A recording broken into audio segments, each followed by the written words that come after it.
This is going to be for the gel electrophoresis component, gel electrophoresis slash immunoblot transfer process of this week's lab. So we're basically just going to go over some short information and basic topics of gel electrophoresis and electrophoresis more broadly with proteins. Okay, so these are just notes that we would have said when we went over the start of class. You know, they're basically these were notes from the beginning of class. Like the concentrations we're using are supposed to be done from the BCA assay. I know we had some challenges with that. If anyone's watching this, the quantity or the mass of protein we were supposed to use in our gels was supposed to be 30 micrograms of protein per sample. And we'll talk more about why we're standardizing that in like nearly a month.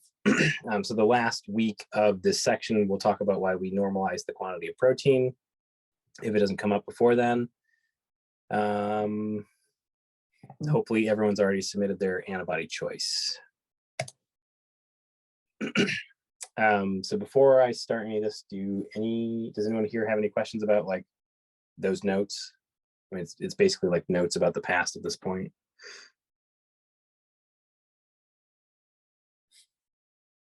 Okay.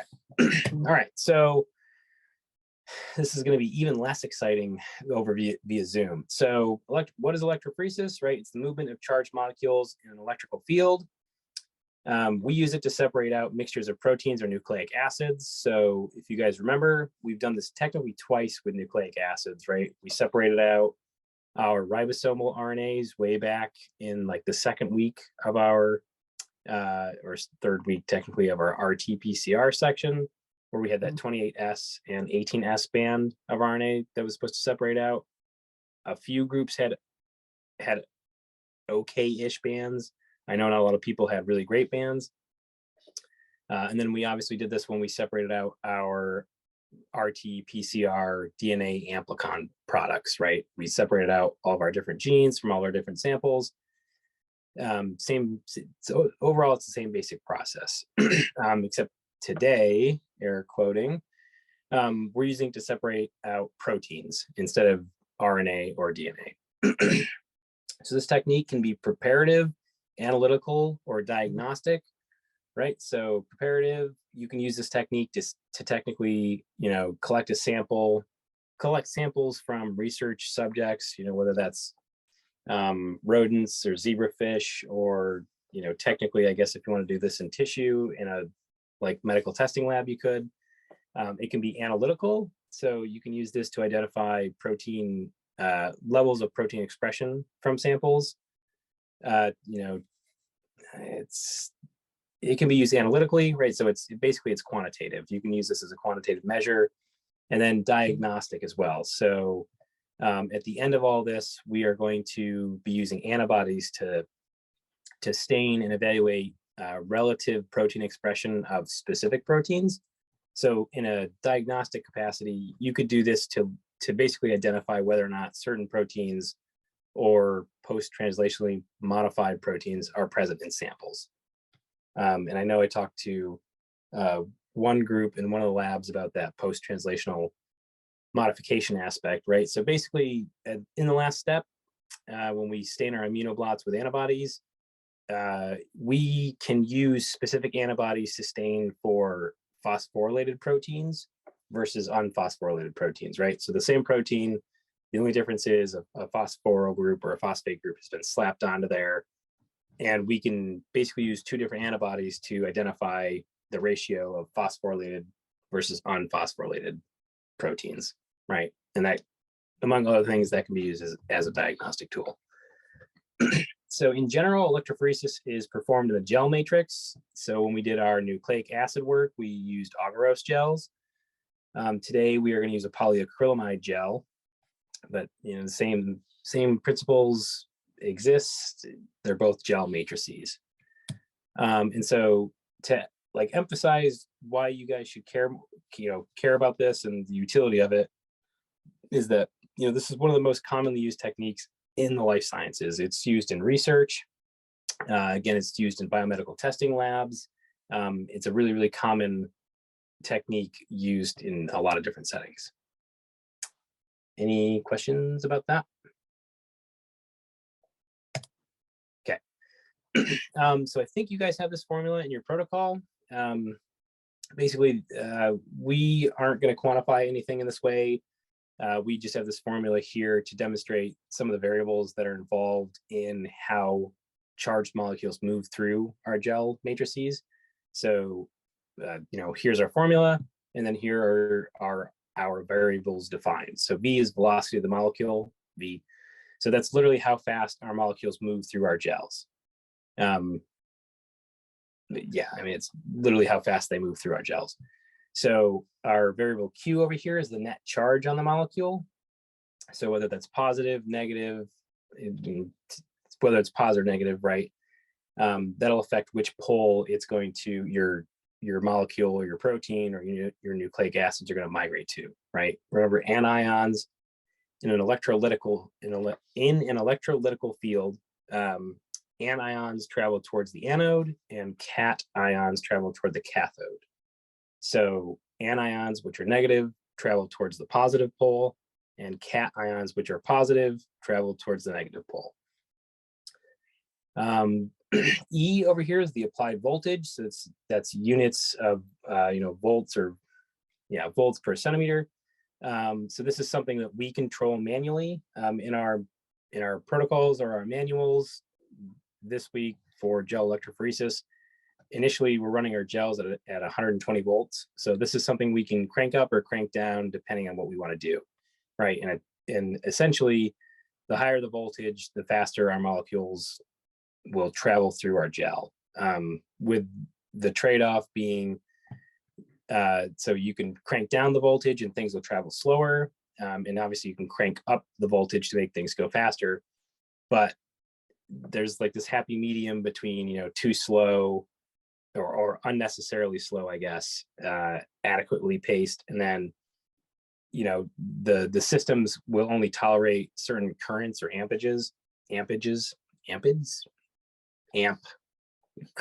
certain currents, right? At some point our systems max out.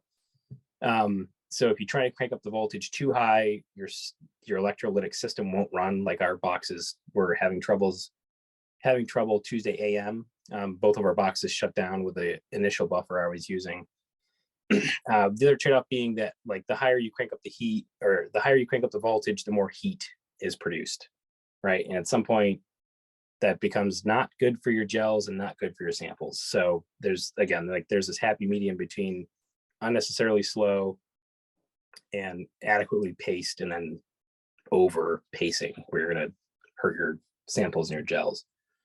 And then F here, frictional coefficient. So this depends on the shape and mass of your molecule, right? So linearized proteins that are coded in SDS are going to have a different shape and mass than obviously like nucleotides, different kinds of nucleotides.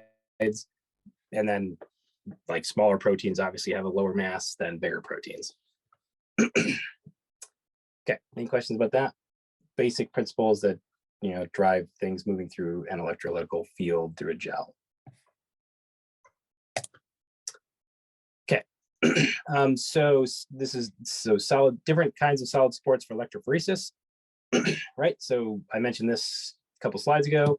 We used agarose gels when we did our nucleotide analysis. So typically these are horizontal, right? So in the first two instances where we used gel electrophoresis, we basically set up our systems and our nucleotides, and I'm trying to angle this towards the camera, ran, from one end of the gel to the other.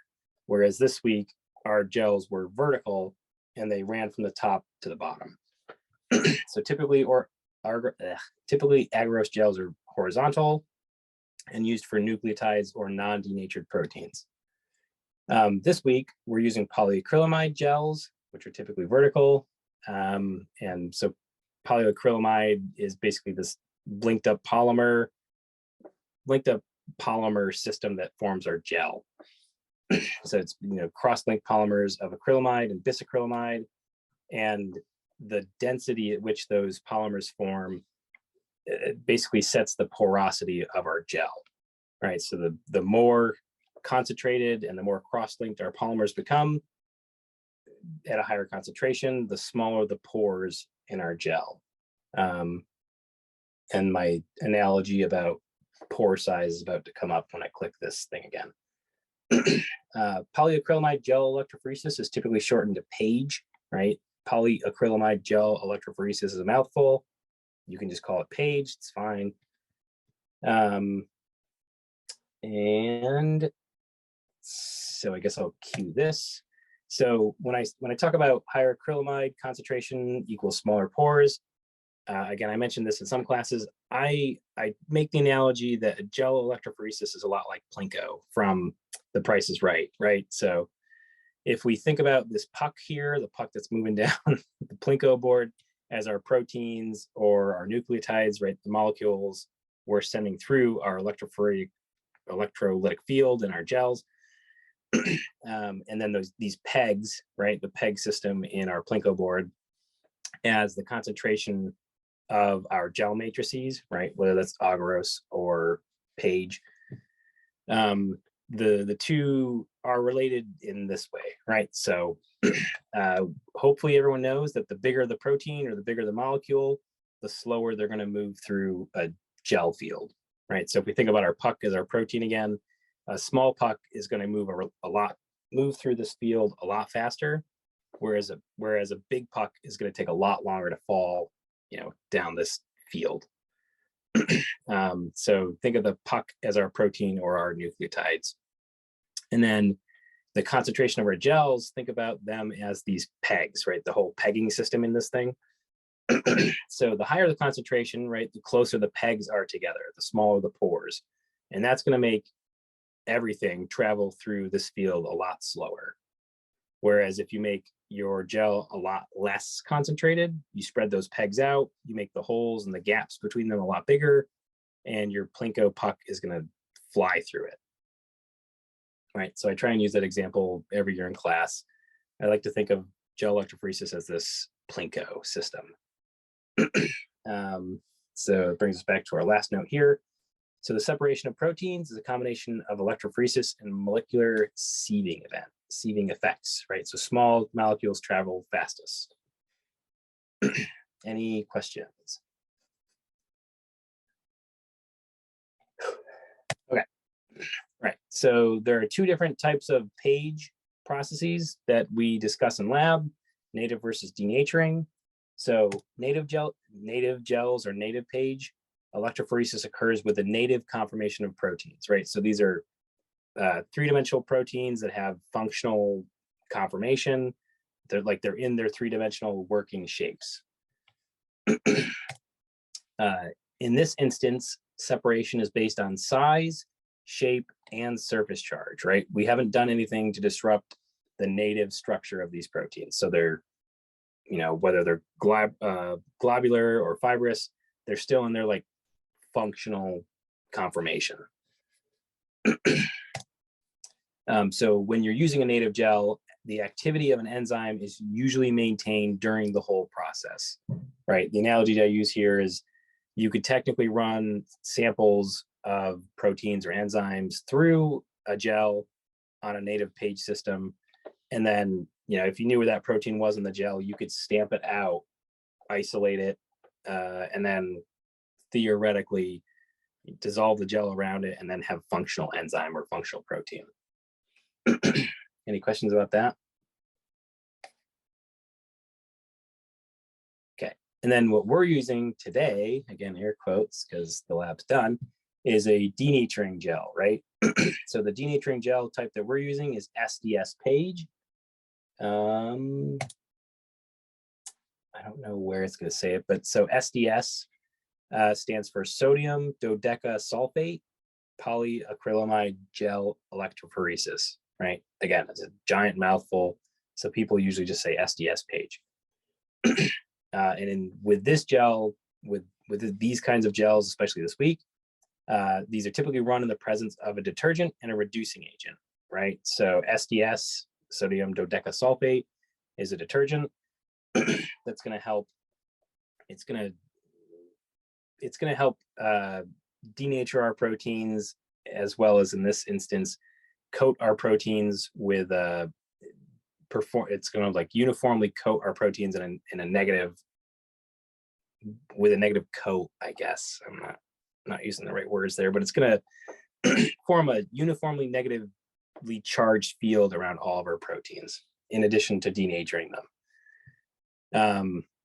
And then the reducing agent we're using this week is called BME, or beta mercaptoethanol. So this reducing agent is going to help break, I have a little GIF coming up. Right, so this reducing agent is going to help reduce disulfide bridges, which will help break down the tertiary and quaternary structure of different proteins. Right, so in this instance, proteins are denatured and they lose their biological function, right? We've gone from their three-dimensional functional shape, and we've essentially linearized them down into their primary amino acid structure. So they essentially have no biological function. Yeah, they essentially have no biological function anymore. They've been linearized, right? And then here's this GIF I've been using a couple of times throughout the semester, right? So here we go. So three-dimensional structure, you could pretend that these are disulfide bonds being reduced and therefore broken, and our three-dimensional protein is going to be broken down into our linear amino acid sequence. Yeah, yep, there you go. So again, SDS, or the sodium dodecasulfate, coats our protein with a uniform negative charge. So that gives all proteins a uniform negative charge, right? Nothing is positively charged anymore. No proteins anyway. Reducing agent breaks disulfide bonds, like I said. And then, so this allows us to separate proteins out based on size alone, right? So one of the main differences in denaturing versus native gels is that, again, native gels separate out based on size, shape, and surface charge, whereas denaturing gels is size alone. And that's because we've reduced them all to the same shape, right? They're all linear sequences of amino acids, and we've essentially coded them, again, in this SDS to give them all a uniform negative charge, as opposed to, you know, whatever other charge a native protein might have, right? I think most proteins are negatively charged, but yeah, maybe some are positive, in which case we're just getting rid of all positive charge. Everything is negative. So yeah, proteins assume uniform shape.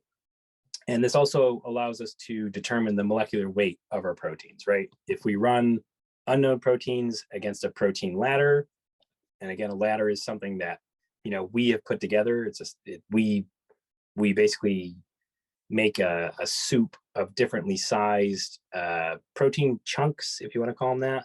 So we know what's in it. We can run that side by side with unknowns. And then once we run them, we can line up knowns with unknowns, just like we do with our DNA ladder.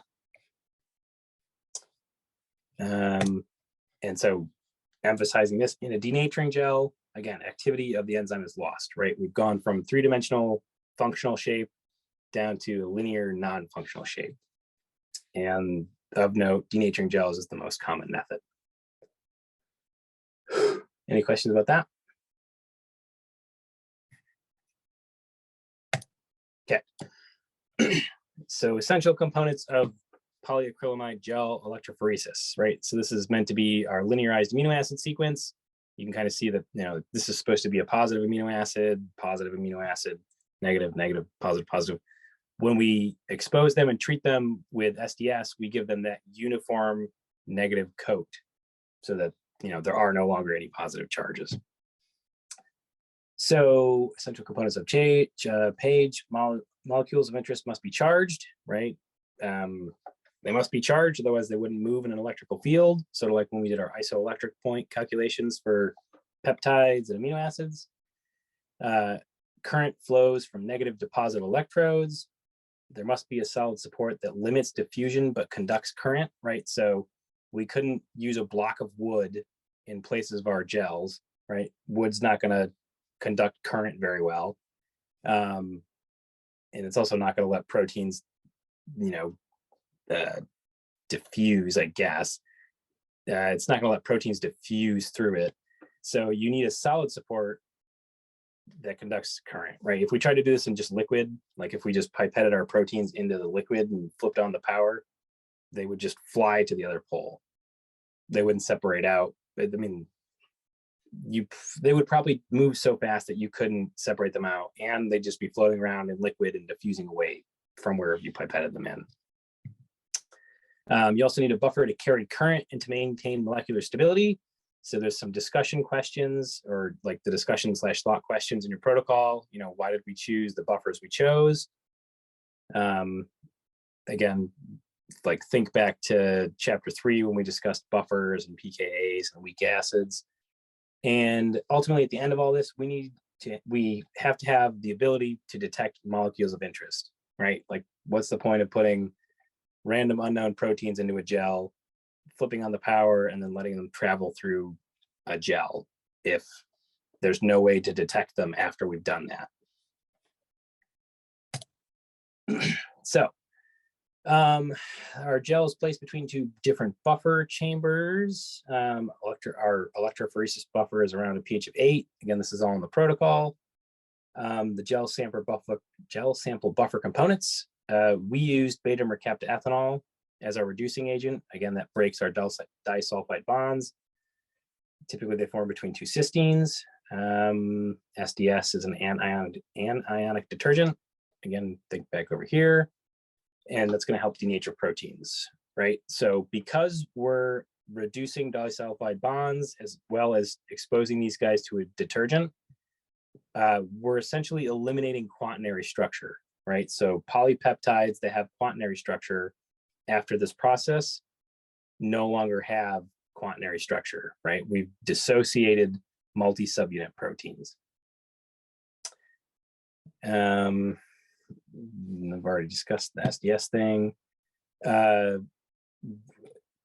In addition to that, we didn't use bromophenol blue this year, but usually you have a tracking dye that comes in that gets mixed in with your samples. I'd have to double check, but this year our tracking dye is one of the yellow or orange dyes. These are typically a really, really low molecular weight, so they're going to travel faster through the gel than anything else. Basically, it lets you observe, how quickly your proteins are moving, so that you can turn the power off before all your proteins like migrate through and off your gel. So something to gauge how quickly proteins or nucleotides are moving through is typically included in your samples. And then glycerol is added to make samples sink to the bottom of a well as well. And I kind of warned everyone about this. Glycerol is usually thick and sticky, or it's really viscous, so you have to pipette your samples relatively slow. Any questions about that? Okay, so this week, again, air quotes, we're using precast gels. So like when we did our nucleotide gels, we made our own. This week, they were precast. They came in those cassettes. There's 10 wells in each, 50 microliter volume maximum. We only pipetted 48 microliters of volume into each well.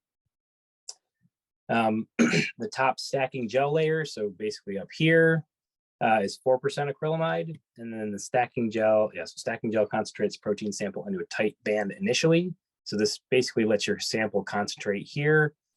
And then the resolving gel portion can be gradient. Resolving gel can be gradient acrylamide gel ranging from 4% to 15%. Right, so one that is 10% versus one that is 15%, which you use is dependent on the size of the targets. So this is another, you're going to tailor your gel choice based on your protein that you want to isolate. So a 10% gel is less concentrated. Things will uniformly move faster, whereas a 15% gel is more concentrated, so things are going to move relatively or uniformly slower. And like, depending on how big your protein is and other proteins in your samples, you basically make that decision based on how you want them to separate out. So any questions about that? So if anyone's watching this / taking notes, Tuesday AM used any kilodalton gels. So I believe they're a gradient, like, this portion is one concentration and this portion of your gel is a different concentration.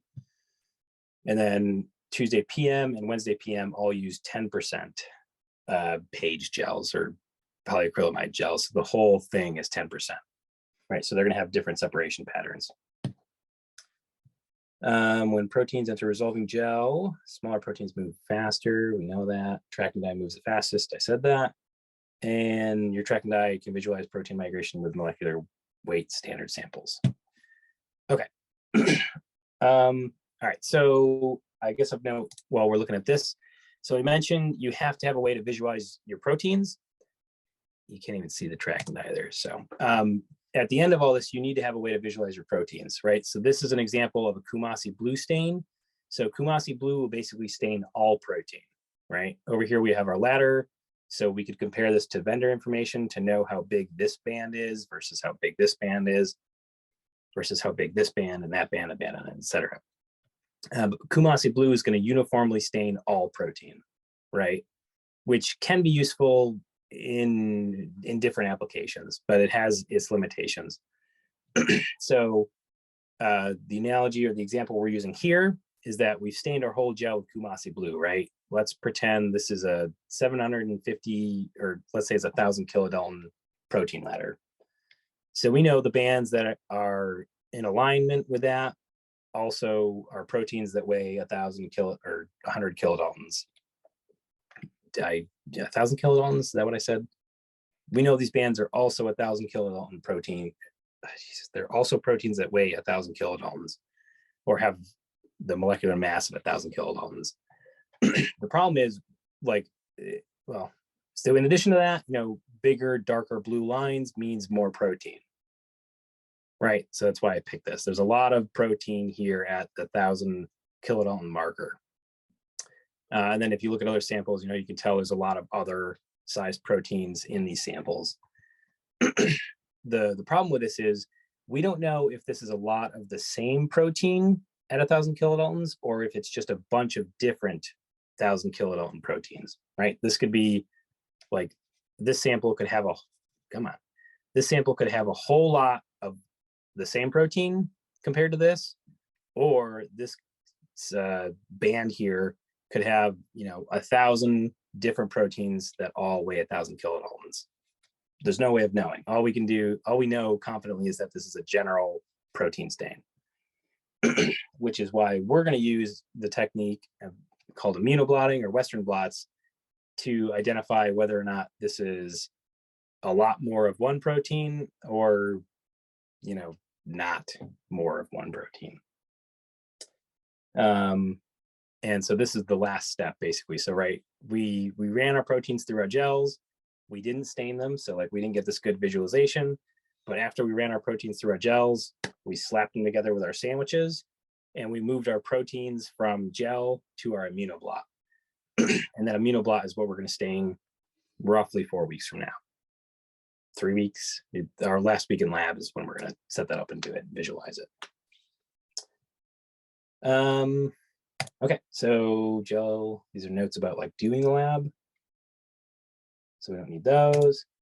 In the slide deck, there's links for immunoblotting, Western blotting. So these are basically additional walkthroughs and additional information about running Western blots and their utility. If you want to learn more about them, go ahead and click on them.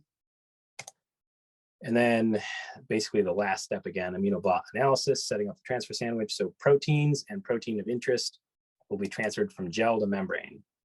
So here's the whole first process, right? Gel electrophoresis, load your wells, they're going to run. And then this is essentially where we ended, right? So we set up our sandwiches, gel next to the membrane. Again, our proteins are all negative, so they're going to run towards the anode. So when we set these all up, I made a point to make sure everyone was setting them up correctly, right? Blot between the gel and the anode. Proteins will move this direction and they'll get trapped in our immunoblot. And that's basically where we're going to end it for now. This is step 3 and beyond is where we're going to pick up. Well, step 3 and beyond is where we're going to pick up in a month.